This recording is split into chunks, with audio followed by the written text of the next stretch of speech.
ॐ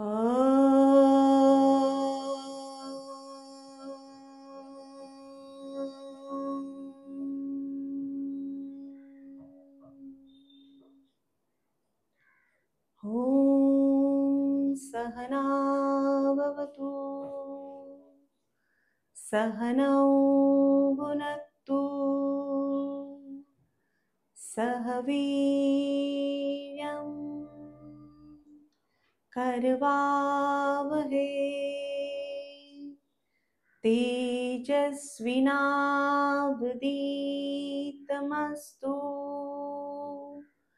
मा विद्विषावहै। ॐ शान्ति शान्ति शान्तिः।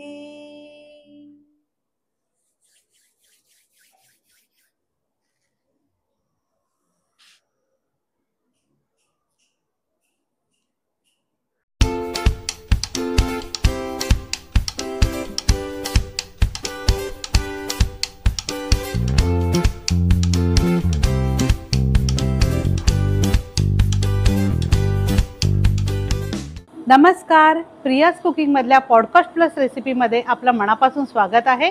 आपण वेगवेगळे विषय घेऊन नेहमीच भेटत असतो। आजचा विषय मेडिटेशन या विषयावर बोलण्यासाठी आज आपल्याकडे गेस्ट आलेले आहेत। Meditation stress management and wellness coach Mrs Aarti Deshmukh. त्या मूळच्या नाशिकच्या आहे आणि सध्या ठाण्याला स्थायिक झालेले आहेत। त्यांचं yoga meditation and Omkar sadhana from Bihar yoga स्कूलमधनं शिक्षण पूर्ण झालेलं आहे। तसेच advance meditation Omkar sadhana from doctor Shriram Gopal Deshpande Nashik इथून पूर्ण केलेले आहेत। तसेच त्यांना 22 वर्षाचा एक्सपिरियन्स आहे। सध्या ते अविश मंत्रा या नावाने ते स्वतःचा स्टुडिओ चालवत आहेत। तसेच कोविडमध्ये बऱ्याच लोकांना हायपर टेन्शन किंवा बरेच आजार होते, त्याला सुद्धा त्यांनी मेडिटेशन आणि योग साधनाद्वारे बरं केलेलं आहे। तसेच हायपर ॲक्टिव्हिटी ऑटिझम या मुलांना सुद्धा त्यांनी मेडिटेशन आणि योग साधनेद्वारे बरं केलेलं आहे।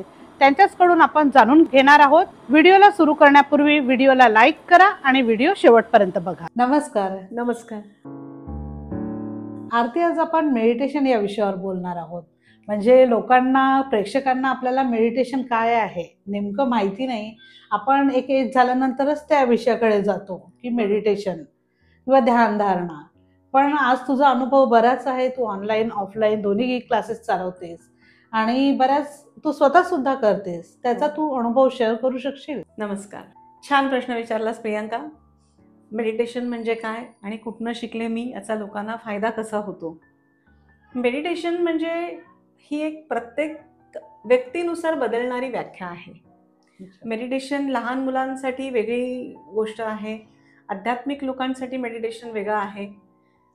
चढाओढीच्या जगामध्ये स्ट्रेस, शांतता नाही, खूप ताणतणाव आहे, ह्या गोष्टींसाठी केलं जाणारं मेडिटेशन वेगळी गोष्ट आहे। मेडिटेशनचे बरेच प्रकार आहेत। तर मेडिटेशन सर्वार्थाने जर सांगायचं ठरलं तर ताणतणाव कमी करण्यासाठी, मन एकाग्र करण्यासाठी आणि मनाची शांती आणि शुद्धी करण्यासाठी केलं जाणारी क्रिया म्हणजे मेडिटेशन मी शिकले कोणाकडनं तर मी बिहार योग स्कूल मुंगेर आणि नाशिकला डॉक्टर श्रीराम गोपाल देशपांडे ह्या 2 ठिकाणून मेडिटेशन शिकले आहे। गेले 22 वर्ष मी मेडिटेशन आणि योगाचे क्लासेस घेते।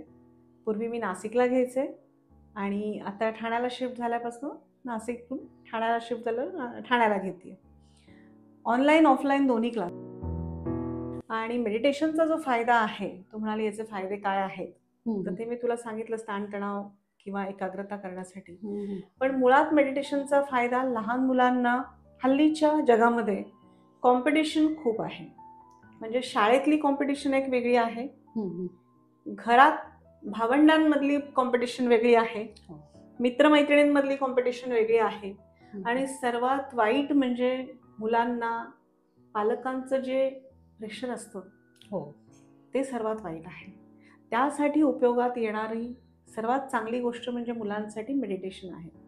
तर लहान मुलांना मेडिटेशन देताना आपण काय करतो की त्यांच्या मनावर आलेला अभ्यासाचा ताण हा कमी करण्यासाठी मेडिटेशननी आपण प्रयत्न करतो आणि त्याचा खरंच खूप फायदा होतो. अच्छा. मोठ्या माणसांना कामाचं प्रेशर आहे, प्रवासाचं प्रेशर आहे. मुंबईसारख्या ठिकाणी जी लोक राहतात त्यांना असंख्य गोष्टींचं टेन्शन असतं. बरोबर. पैसा हा एकमेव नाहीये, त्यांना खूप गोष्टींचं, वेळेत ऑफिसला पोहोचणे, वेळेत घरी पोहोचणे, पाऊस आहे, पैशांची उडाताण आहे, ऑफिसमध्ये कॉम्पिटिशन आहे, ही सर्वसामान्यांची स्थिती आहे. पण मुंबई किंवा मोठ्या शहरांमध्ये आज अशी परिस्थिती आहे, जगामध्ये म्हणता येईल, आपल्याला मुंबईमध्ये असं नाही, जगामध्ये म्हणता येईल की वेळच नाहीये. बरोबर. माणसाकडे सगळं आहे, पण त्या सगळ्या सोयी किंवा सगळा पैसा जो काही आहे, सगळ्या सुखसोयी उपभोगण्यासाठी माणसाकडे वेळ नाही. बरोबर. बरोबर. मग आता माझ्याकडे काही लोक असे आहेत की अरे आम्हाला झोपायला पण वेळ नाहीये, जेवायला वेळ नाही आहे, आणि त्यामुळे काय होतं की अनेक आजार तुम्हाला होतात. निद्रानाश, सर्वात वाईट आजार म्हणजे निद्रानाश. लोकांना हार्ट अटॅक्स लवकर येऊ लागले आहेत, कोलेस्ट्रॉल वाढतं आहे, डायबिटीसचे पेशंट खूप आहेत, लहान मुलांमध्ये हार्ट अटॅकचं प्रमाण जास्त आहे, लहान मुलांमध्ये मधुमेह आहे, खूप गोष्टी आहेत आणि खूप आजार आहेत. लहान मुलांमध्ये स्क्रीन टायमिंग जास्त असल्यामुळे त्यांना कॉन्सन्ट्रेशन होत नाही, अभ्यासावर लक्ष राहत नाही, त्यामुळे होणारे वेगवेगळे आजार आहेत. आणि मग त्याचा सर्वांचा परिणाम तुमच्या शरीरावर, मनावर आणि डायरेक्टली तुमच्या कामावर किंवा अभ्यासावर होतो.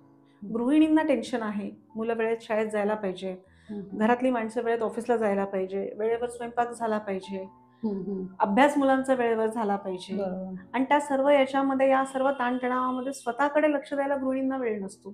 तो एक वेगळा स्ट्रेस असतो. प्रेग्नन्सी हा एक हल्ली वेगळा स्ट्रेस झालाय. प्रेग्नन्सी आनंद, पूर्वी प्रेग्नेंट बाई आहे म्हटल्यानंतर घरात सगळ्यांना आनंद होतो, आजही आनंद होतो, पण जी बाई प्रेग्नेंट आहे तिच्यासाठी ती जर्नी जी आहे ती खूप स्ट्रेसफुल आहे. कारण हल्ली सगळ्या गोष्टींमध्ये प्रेग्नेंट होणं हीच एक खूप अवघड क्रिया झालेली आहे. बरोबर. त्यासाठी म्हणजे PCOD झालं, PCOS झालं, हार्मोनल इम्बॅलन्स झाले, या गोष्टी लहान वयामध्ये खूप आहेत. तर या सगळ्या गोष्टींसाठी मेडिटेशन हा एक खूप चांगला उपाय आणि पर्याय आहे. अच्छा. तर म्हणून माझं म्हणणं आहे की लहान मुलांपासून तर वयोवृद्धांपर्यंत सगळ्यांनी मेडिटेशन केलं पाहिजे. प्रत्येकासाठी वेगवेगळ्या पद्धतीची मेडिटेशन्स आहेत. लहान मुलांसाठी वेगळं आहे, आजारांसाठी वेगळे मेडिटेशन्स आहेत, ताणतणाव कमी करण्यासाठी वेगळे मेडिटेशन्स आहेत. प्रत्येकाच्या गरजेनुसार आपण टेलरमेड मेडिटेशन हे केले पाहिजे. हल्ली तुम्हाला युट्यूबवर सुद्धा बऱ्याच मेडिटेशनचे व्हिडिओज, ऑडिओज मिळतील. हे नक्की करायला पाहिजे. पण एक मोबाईल बघून आपण मेडिटेशन करायला पाहिजे की म्हणजे क्लास लावायला हवा, की म्हणजे वातावरण कसं हवं त्यावेळेत? नक्की. आता काय होतं, प्रत्येकाला क्लास लावणं ही खूप चांगली गोष्ट आहे, कारण तुम्ही एका प्रॉपर वेनी ते शिकतात. बरोबर. तुम्हाला योग्य सल्ला दिला जातो. तुमची स्वतःची समोर बसून तुमची परिस्थिती एकदा बघितली जाते, शारीरिक, मानसिक. बरोबर आहे की तुम्हाला काय गरज आहे, कुठल्या मेडिटेशनची गरज आहे, तुम्ही नेमकं तणावग्रस्त आहात, तुम्हाला मन शांत करण्यासाठी मेडिटेशन करायचं आहे, बरोबर, की तुम्हाला स्पिरिच्युअल लेवल तुमची वाढवायची आहे, आध्यात्मिक प्रगती करायची आहे, त्यासाठी करायचं आहे, कुठल्या पद्धतीने तुम्हाला मेडिटेशनचा फायदा करून घ्यायचा आहे, त्यावर सगळं ठरतं की तुम्ही कशा पद्धतीने करावं. जे तुम्ही म्हणलात आता प्रियांका की शिकायला पाहिजे गुरुकडे जाऊन की ऑडिओ व्हिडिओ बघून करायला पाहिजे, तर तुम्हाला कुठला ऑडिओ आणि कुठला व्हिडिओ बघायचा आहे याचं ज्ञान असलं पाहिजे. बरोबर. तर तुम्ही ते युट्यूब किंवा सोशल मीडियावर जाऊन ते अक्वायर करू शकता. पण मला तरी वाटते की हे एक्सपर्ट कडनं शिकलेलं जास्त योग्य, कारण ते परिस्थिती आणि नेमकं आता मुलांना सुद्धा इतका स्ट्रेस वाढतोय की छोट्या मुलाला सुद्धा स्ट्रेस सुद्धा तो जेवायला तयार नसतो, आणि इतका मेंदू आपल्याला चालना देतो की आपण म्हणजे मोबाईल शिवाय याच्याशिवाय राहू शकत नाही. तर मला तरी वाटतं ते अवॉइड करायला हवं, आणि जनरली ऑफलाईनलाच मी प्रेफरन्स देईन खरं तर. म्हणजे ऑफलाईन क्लास केला तर, आणि एक ते वातावरण, मेन जी रूम आहे तिथे आपण तुम्ही ध्यानधारणा करता, मेडिटेशन करता. अगदी बरोबर प्रियांका. तुम्ही ध्यानधारणा कुठल्या ठिकाणी करता आहे, कुठल्या वातावरणात करता आहे, हे फार महत्वाचं आहे. कुठल्या वेळेला करता आहात, बरोबर, हे सगळं मॅटर करतं. म्हणजे तुम्ही जर पहाटे उठून लवकर मेडिटेशन केलं तर त्याचा उपयोग छान होतो, किंवा रात्री उशिरा केला तर छान होतो. काहींना या दोन्ही वेळा जमत नाही. शाळा, ऑफिस, अभ्यास, घरकाम या सगळ्या याच्यात वेळ कुठली ऍडजस्ट करायची. मग दुपारची शांततेची वेळ असेल, योग्य वेळ निवडून जर केलं, आणि मेडिटेशन तुम्ही दररोज करणार असाल तर तुम्ही एक ठराविक वेळेला केलं तर त्याची अनुभूती किंवा त्याचे परिणाम आपल्याला पॉझिटिव्ह रिझल्ट चांगले मिळतात. म्हणजे जे पहाटे करत असाल तर तुम्ही रोज पहाटेच करायला योग्य वेळ डिसाईड करा. 7 वाजता करताय, 6 वाजता करताय, 5 वाजता करताय, ती योग्य वेळ निवडून करा. त्याच्यासाठी तुमचा आहार विहार, वस्त्र तुम्हाला काय घालायचे आहेत, वातावरण कसं पाहिजे, ह्या सगळ्या गोष्टी तुम्ही पाळल्या पाहिजे. आरती, मी असं ऐकलं आहे की तू म्हणजे बरेच पेशंट असे हँडल करते आहेत. तसंच आता हायपर ऍक्टिव्हिटी की स्पेशल चाइल्ड, ऑटिझम आता नवीन मुलांमध्ये हल्ली दिसायला लागलेला आहे. तर असे मुलं अगदी लगेच हायपर होतात आणि चिडचिड असं वेगळं, आणि पालकांना पण कळत नाही नेमकं काय होते. या मुलांसाठी तू कुठल्या प्रकारचे क्लासेस घेतेस? हो, मी नॉर्मल मेडिटेशन घेण्याबरोबरच स्पेशली माझा कल असा आहे की जी ऑटिस्टिक मुलं आहेत किंवा हायपर ऍक्टिव्ह मुलं आहेत किंवा स्पेशल चाइल्ड आहेत की ज्यांना डाऊन सिंड्रोम वगैरे हा त्रास आहे, तर अशा मुलांसाठी मी स्पेशल 1 to 1 क्लास घेते. कारण त्यांना बाकीच्या लोकांबरोबर ते कोपअप होत नाहीत. बरोबर, त्यासाठी त्यांना स्पेशल वेगळा क्लास घ्यावाच लागतो. आणि माझ्याकडे असे बरेच माझे पेशंट आहेत, स्टुडंट आहेत. ह्या मुलांना ओंकार साधनेचा आणि नॉर्मल मेडिटेशनचा, मंत्र मेडिटेशनचा खूप उपयोग होतो. काय उपयोग होतो म्हणजे आता प्रश्न असा आहे की नेमकं काय होतं. बरोबर आहे. ही मुलं एकदम बरी होतात का? तर नाही, बरी होतात का असं नाही म्हणता येणार मला, पण त्यांच्या ज्या दैनंदिन ज्या गोष्टी आहेत की एकदम त्यांचं वागणं वेगळं होतं, बिहेवियरल पॅटर्न चेंज होतं, किंवा त्यांना आई वडिलांना कळत नाही, हे एकदम चिडचिड करायला लागणार, त्यांचा राग एकदम उफाळून येतो, किंवा आदळआपट करणार, फेकाफेकी करणार, त्यांना रिएक्शन्स नीट देता येणार नाहीत. बरोबर, त्यांना बाकीची लोक एक्सेप्ट करत नाहीत. बरोबर, मग एक्सेप्ट नाही केलं की आई वडिलांचा आणि ह्या मुलांचा चिडचिड होते, प्रश्नच ते इमोशनल होतात, त्यांना कसं डील करायचं कळत नाही. तर त्या मुलांसाठी जर आपण ओंकार साधना आणि मंत्र मेडिटेशन केले तर त्याचा खूप चांगला उपयोग झालेला, पॉझिटिव्ह एक एनर्जी आपल्यामध्ये येते. आणि आपण जे हायपर होतो, आणि हल्ली मुलांमध्ये सुसाईडचं पण प्रमाण वाढलेलं आहे, तसं स्क्रीन टाइम कमी होत नाहीये, किंवा हातातून छोट्या मुलांपासूनही मोबाईल घेतला तरी त्यांचं असं म्हणजे खूप स्वतः चिडचिड करतात, आणि बरेच असे प्रकार घडतात की सुसाईड पर्यंत जातात. तर हेच आपल्याला कमी करण्यासाठी आपल्याला मेडिटेशनची खूप गरज आहे. मेडिटेशनची गरज आहे. आणि एक फक्त थोडं मेडिटेशन व्यतिरिक्त मी 2 वाक्य सांगेन की मुलांच्या हातातनं मोबाईल घेतला की राग येतो, त्यासाठी आधी पालकांनी मोबाईलचा वापर कमी करावा. बरोबर, कारण मुलांना ते इंट्रोड्यूस कोणी केलं? पालकांनीच. म्हणजे आपण घेतो तर माझी सर्व ऑडियन्सला आणि जी लोक मला बघतात त्यांना हात जोडून नम्र विनंती आहे, त्यातली एक पालक मी पण आहे. मी पण ह्या चुका केलेल्या आहेत. मी पण माझ्या मुलीला स्क्रीन टाइम द्यायचे खूप, त्याचे वाईट परिणाम मी पण भोगलेले आहेत. आणि त्यातनं मी सांगतेय की कृपया आई वडिलांनी मुलांच्या समोर ऍटलिस्ट तुम्ही काही गोष्टींचे नियम पाळा, की जेवताना तुम्ही मोबाईल बघू नका, जेवताना तुम्ही टीव्ही बघू नका, जेवताना तुम्ही संपूर्ण कुटुंब एकत्र बसून दिवसभर काय घडामोडी घडल्या आहेत, अभ्यास काय केला, कुठल्या मित्रांबरोबर गेले, ऑफिसमध्ये काय झालं, घरात असणाऱ्या व्यक्तींना तुम्ही घरात काय केलं, ह्या गोष्टी बोलताना जर तुम्ही जेवण केलं तर त्या जेवणाचा आस्वाद बरोबर आणि स्क्रीन टाइम ऑटोमॅटिकली कमी होणार. म्हणजे आपल्यामध्येच आपल्याला बदल घडवून आणायचा आहे, तेव्हाच आपले मुलं त्याप्रमाणे होतील. आणि हे जे सुसाईड आणि खूप चिडचिड जे मुलांचं झालेलं आहे, किंवा मुलांचंच म्हणता नाही, आपल्याला पण एक गृहिणी असो की नोकरदार असो, कुठल्याही व्यक्तीला एक मेंदू एक चालना देतो आणि आपल्याला एकदम आपण हायपर होतो. याला जर आळा बसवायचा असेल तर नक्कीच आपण मेडिटेशन करू शकतो. मी कोविडचं पण बोललेली की म्हणजे तू पण तसे कोविडमध्ये बरेच पेशंट असे हँडल केलेले आहेत. नेमकं त्याचा म्हणजे मेडिटेशनचा काय फायदा झाला त्यावर? हो, कोविडची परिस्थिती अशी होती की त्यावेळेस लोक घराच्या बाहेर जाऊ शकत नव्हते बरोबर. किंवा हॉस्पिटलाइज असलेले लोक हम्म, आपल्या नातेवाईकांना भेटू शकत नव्हते. हम्म. डॉक्टरांव्यतिरिक्त आणि हॉस्पिटल स्टाफ व्यतिरिक्त त्यांच्याशी इंटरॅक्ट करायला कोणी नव्हतं. बरोबर. बरोबर. त्यामुळे लोक डिप्रेशन म्हणजे आजारापेक्षा जास्त अपेक्षा. लोक डिप्रेशन मध्ये जास्त जात हो. होते. भीतीपोटी लोकांना एन्झायटी होत होती की आपण आता जगणार नाही आहोत किंवा हो. आपण आपल्या लोकांना परत बघणार नाही आहोत. बरोबर. तर अशा वेळेला काय झालं होतं की माझी आई आणि माझे मिस्टर दोघंही कोविड पॉझिटिव्ह होते आणि हॉस्पिटलाइज्ड होते. ओके. तर त्यावेळेस मी हॉस्पिटलमध्ये ज्यावेळेस लोकांना बघितलं की लोक घाबरलेली आहेत, लोक डिप्रेशनमध्ये जात आहेत, तर त्यावेळेस मी डॉक्टरांशी बोलले आणि डॉक्टरांना विचारलं की मी ह्या लोकांना यांच्याशी मी इंटरॅक्ट करू का. बरोबर. तर ते म्हणाले नाही, तुम्हाला आम्ही आज जाऊ देणार नाही. म्हटलं ठीक आहे, त्यांच्याकडे जे मोबाईल आहेत त्या मोबाईलवर मी त्यांच्याशी इंटरॅक्ट करू का, व्हॉट्सअप बरोबर. कॉलवर करू का, टेलिग्रामवर करू का.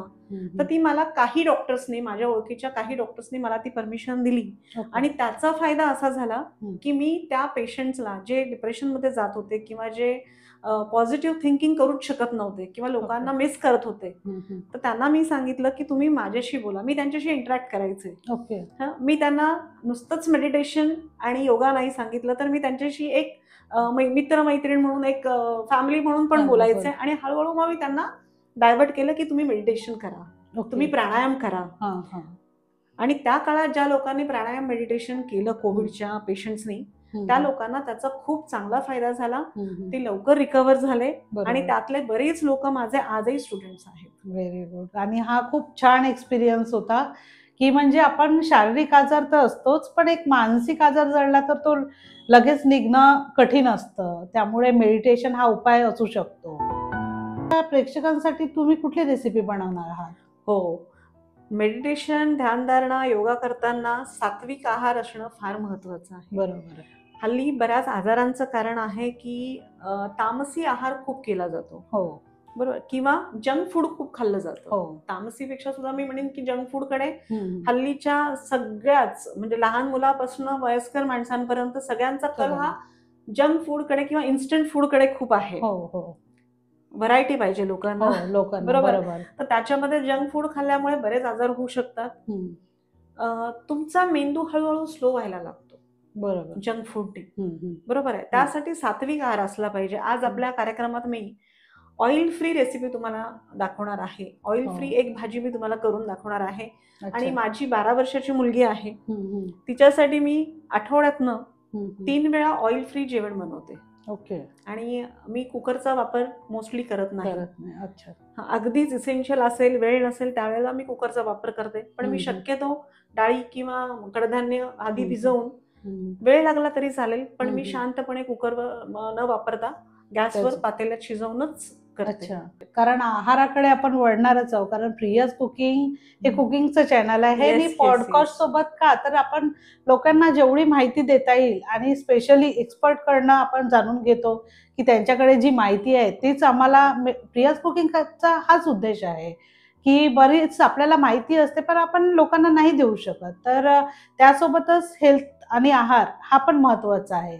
म्हणजेच आज आपल्या प्रेक्षकांना ऑइल फ्री रेसिपी बघायला मिळणार आहे आरती मॅम कडनं. नक्कीच नक्कीच. नमस्कार. आज आपण सात्विक अशी ऑइल फ्री मिक्स भाजीची रेसिपी करणार. इन्ग्रेडियंट्स आजच्या ऑइल फ्री भाजीसाठी आपण घेतलेले आहेत बारीक चिरलेला कांदा, आलं लसूण किसून घेतलंय, कोथिंबीर बारीक चिरून घेतली आहे, गाजर किसून घेतलं आहे, कॉर्न आहेत, मटार आहेत, पनीर, बारीक चिरलेला टोमॅटो आणि बारीक चिरलेली शिमला मिर्च आणि गार्निशिंगसाठी आपण घेतले आहेत काजू. आपण सुरुवात केलेली आहे. मी कढई गॅसवर ठेवलेली आहे आणि आता आपण गॅस चालू करूया. यामध्ये कढईमध्ये आपण काहीही घेतलेलं नाही, ऑइल, बटर, तूप काहीही नाही.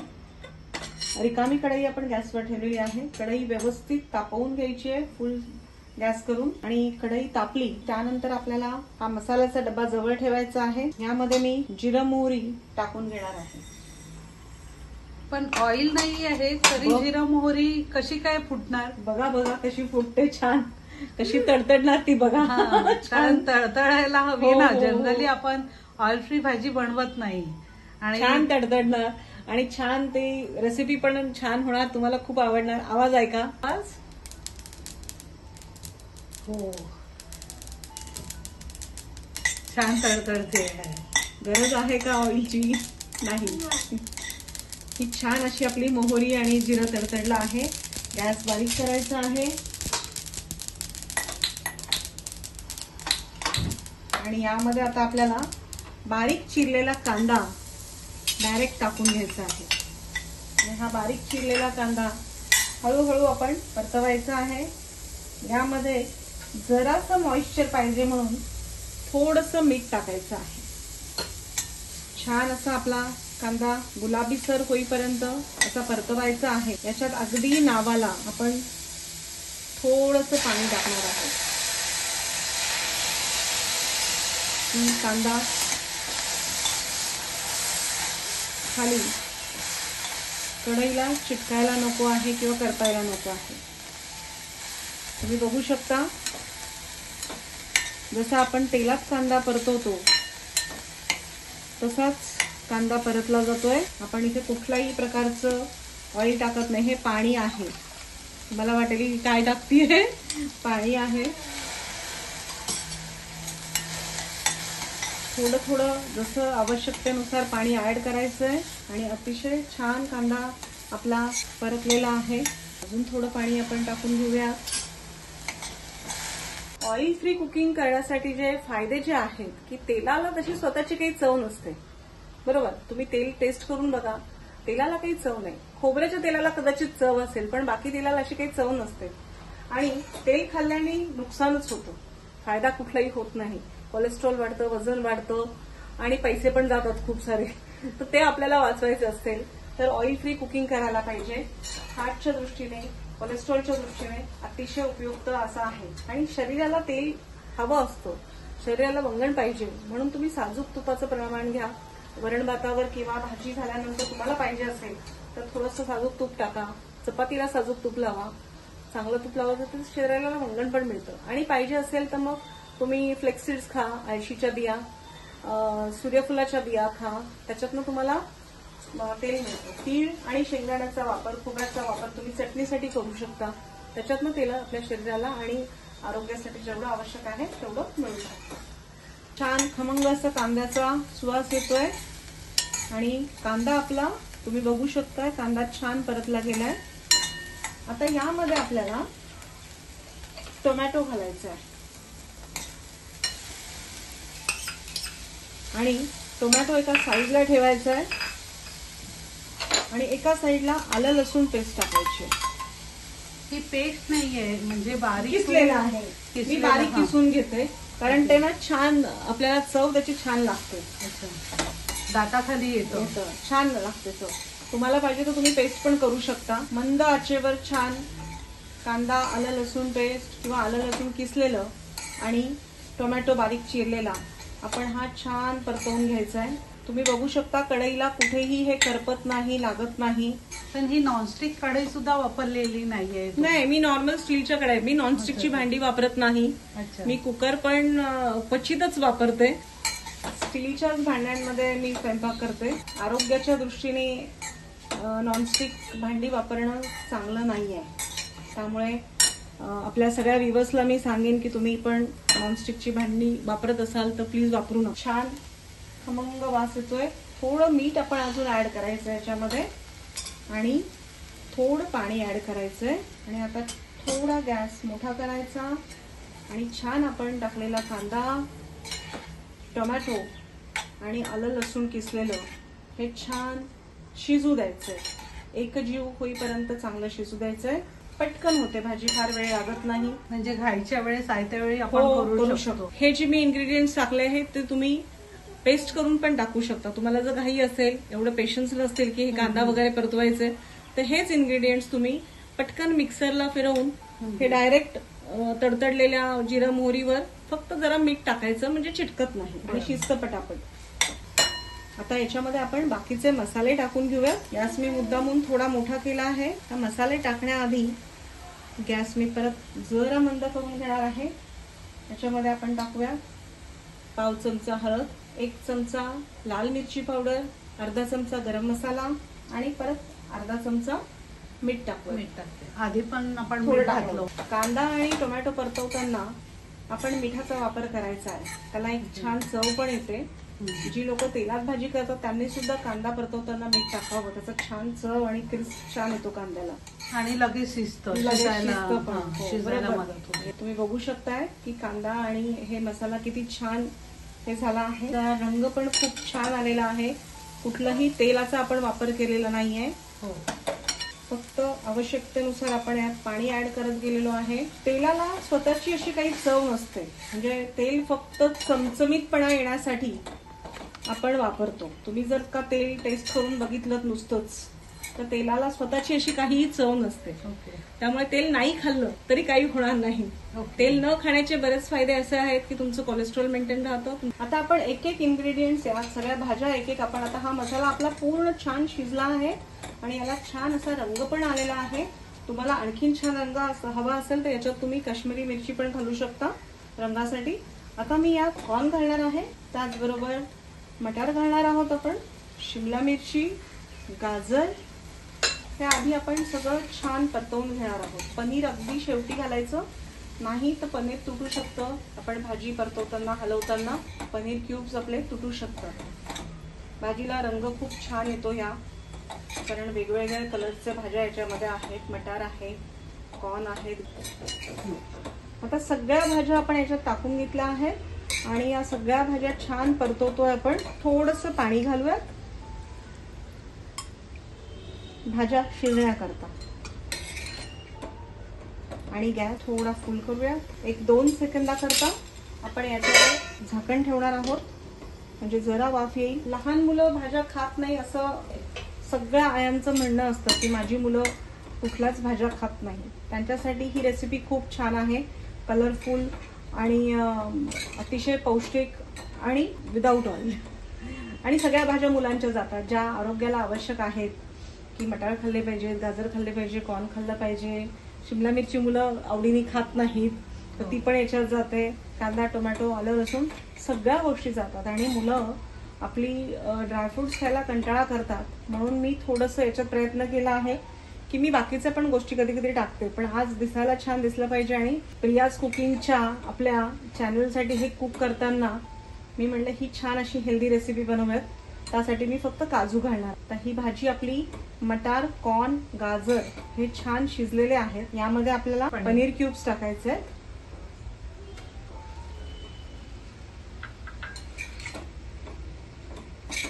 पनीर टाकले की मुलांना आणखीन छान मजा येते.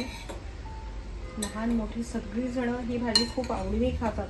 आणि प्रेक्षकांनो, खरोखर जोपर्यंत तुम्ही ही सांगणार नाही की ही भाजी ऑइल फ्री आहे, याच्यात एकही थेंब तेलाचा नाही, तोपर्यंत खाणाऱ्याला हे कळणार पण नाही की या भाजी तेला व्यतिरिक्त बनवलेली आहे किंवा तेलाशिवाय बनवलेली आहे. अर्धे काजू आपण यात शिजताना थोडेसे टाकूयात आणि अर्धे आपण गार्निशिंगला ठेवूयात. अगदी नावाला परत एकदा थोडंसं पाणी आपण वापरायचं. सगळं मिळून ह्या भाजीला अर्धा कप पाणी लागलेलं आहे. खूप छान टेम्पटिंग अशी भाजी दिसते. हो. आणि कोणीच म्हणणार नाही की ही zero oil, zero without oil oil आहे ही भाजी. प्रिया, तू जवळनं जर प्रेक्षकांना ही भाजी आता दाखवलीस तर जशी आपल्या रेग्युलर तेलाने केलेल्या भाजीला जसा एक लेअर असतो भाजीला किंवा चकाकी असते, तशी तेल न घालता पण आलेली आहे. हो, खूप छान दिसते. आपली भाजी तयार झालेली आहे. आता आपण गॅस बंद करूया आणि प्लेटिंग करूयात. आज पनीरची भाजी केली त्यामुळे मी पराठा केलेला आहे. आता आपण प्रियाज कुकिंग चॅनलच्या प्रियांका मॅडमला ही भाजी टेस्ट करूया लावूयात आणि त्यांना या भाजीचा आस्वाद घ्यायला लावूयात. आणि प्रियांका मॅडम, आम्हाला सांगा तुम्हाला ही भाजी आवडली का? आपली प्लेट तर रेडी झालेली आहे. जस्ट मी टेस्ट करून बघते. बघ आणि मला सांग कशी झाली आहे. हो, दिसायला तर खूप छान दिसते. ऑइल किंवा तेलाची उणीव भासते का मला सांग? अजिबात नाही. खरंच मला तू सांगते, आपण एक हे करतो आहोत म्हणून नाही, पण चवीला भन्नाट झाली आहे भाजी. Thank you so much Priyanka. कारण तू मेडिटेशन पॉडकास्ट तर झालाच, पण आपल्याला हेल्दी रेसिपी सुद्धा आपल्याला प्रेक्षकांना दाखवता आली. Thank you so much. आणि खरोखर प्रेक्षकांनो, तुम्हाला सांगते, खरोखर आपण तेल नाही खाल्लं तरी चालतं, आणि तेल खायचंच असेल किंवा तेलात भाज्या बनवायच्याच असतील तर अगदी थोडं तेल वापरा, किंवा खरंच वापरू नका. आठवड्यातनं 3 दिवस बिना तेलाच्या भाज्या खा. आणि पालेभाज्या तुम्ही बिना तेलाच्या करू शकता. तुम्ही मसाल्याच्या ग्रेव्हीवाल्या भाज्या तेलाच्या न तेल घालता बनवू शकतात, आणि त्याचा आस्वाद घ्या. आणि खरोखर तुम्हाला हे माझं म्हणणं पटेल की आपण तेल नाही खाल्लं तरी चालेल, त्याची चव बदलत नाही, लुक्स बदलत नाही, त्याच्याकडे बघण्याचा तुमचा दृष्टिकोन, तेल न घालता कसं खायचं असं पण होणार नाही. Thank you so much. खूप खूप धन्यवाद आरती. थँक्यू. तू आम्हाला पॉडकास्ट तर छान मेडिटेशन बद्दल माहिती पण दिली आणि खूप छान रेसिपी सुद्धा दाखवली. प्रेक्षकांनो, ह्या माझ्या रेसिपी बरोबरच प्रियांकाच्या प्रियाज कुकिंग चॅनलला लाईक करा, सबस्क्राईब करा आणि शेअर करा. Thank you so much. आरती मॅमचे क्लास हे ऑनलाईन ऑफलाईन चालतात, तर मी या दोन्ही याचा ॲड्रेस मी तुम्हाला डिस्क्रिप्शन बॉक्समध्ये देईन. तुम्ही डिस्क्रिप्शन बॉक्स चेक करू शकता आणि मॅमला जॉईन करू शकता, किंवा काही टिप्स पाहिजे असतील तुम्हाला की नाही आम्ही क्लास जॉईन करू शकत नाही, पण आम्हाला काही असे काहीतरी सल्ले द्या की आमचा मुलगा किंवा स्वतःला सुद्धा काही वेगळ्या गोष्टी शिकायच्या असतील, तर नक्कीच नंबर सुद्धा मी डिस्क्रिप्शन बॉक्समध्ये शेअर करेल. तुम्ही डिस्क्रिप्शन बॉक्स चेक करू शकता. आणि तू माझ्या चॅनलवर आलीस आणि खूप छान तुझा अनुभव शेअर केलास. तुझा इथला एक्सपिरियन्स कसा होता? तुझे खूप खूप धन्यवाद प्रियांका, की प्रियाज कुकिंग हे चॅनल खूप छान आहे. माझी सगळ्यांना विनंती आहे की प्रियाज कुकिंग चॅनलला सगळ्यांनी सबस्क्राईब करा, फॉलो करा आणि लाईक करा, आणि प्रियाज कुकिंगचे व्हिडिओज कायम बघा.